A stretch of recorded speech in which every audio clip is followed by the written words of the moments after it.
Xo'p, 17-dars. Navbatdagi ruboiy mazid boblarimizdan biri if'al lala ibron shaqo. Endi if'al lala yaf'alilu degandan ko'ra ibron shaqo degan osonroq. Chunki mana bu juda ko'payib ketadi-da. Ayn harfi bor bo'lib, uning ustiga talaffuzga qiyin bo'lishi mumkin. Uni o'rniga ibron shaqoni yodlab olasiz. Ibron shaqoni o'rniga masalan izron baqo bo'ladigan bo'lsa, mana shuni o'rni ibron shaqo bilan qanaqa bo'lsa shuni tuslab ketilaveradi. Xo'p, ibron shaqo, ibron shaqo, ibron shaqu, ibron shaqot, ibron shaqota, ibron shaqna. Endi buni mavzuyini qanday yasalganini endi faqat qabul qilishimiz kerak bu. Masalan, ibron shaqo nimaga ibron shaqo degan savol berilmaydi.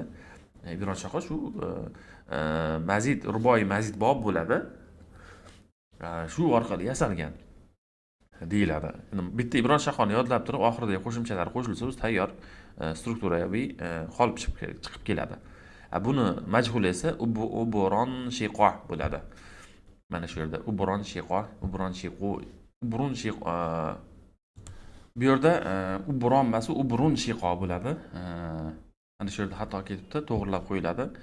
Hozir aytib o'tyapman. Uburun shiqo, uburun shiqo, uburun shiqu, uburun shiqot, uburun shiqota, uburun shiqno bo'ladi. Kabi tuslab ketilaveradi. Endi muzoriyda ma'lum shaklida esa yabron shiqu bo'ladi. Yabron shiqu, yabron bu yerda ham yabron shaqu bo'lib qolibdi. Yo'q, yabron shaqu emas. Yabron shiqu bo'ladi. Yabron shiqu, yabron shiqu, shiqoni, yabron shiquna, tabron shiqu, tabron shiqoni, yabron shiqna.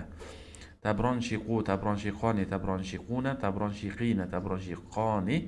Ya'ni shin harakati kasra bo'lishi kerak. Chunki shin harakati fathi bo'lishlik.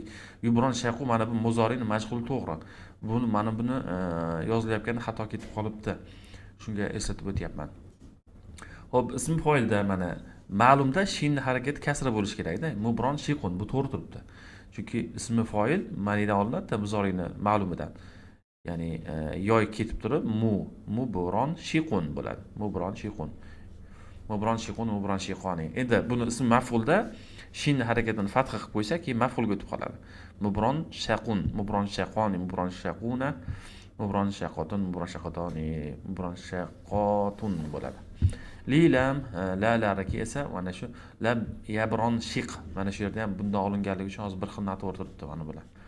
Lam yabron shiq, lam yabron shiqo, lam yabron shiqu, lam tabron shiq, lam tabron shiqo, lam yabron shiqna bo'ladi.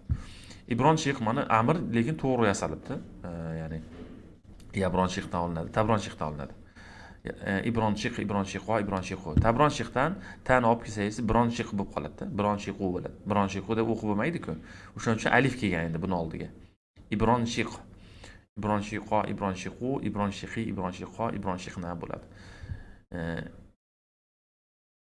Xo'p, ibron shaqo degan xursand bo'ldi degani.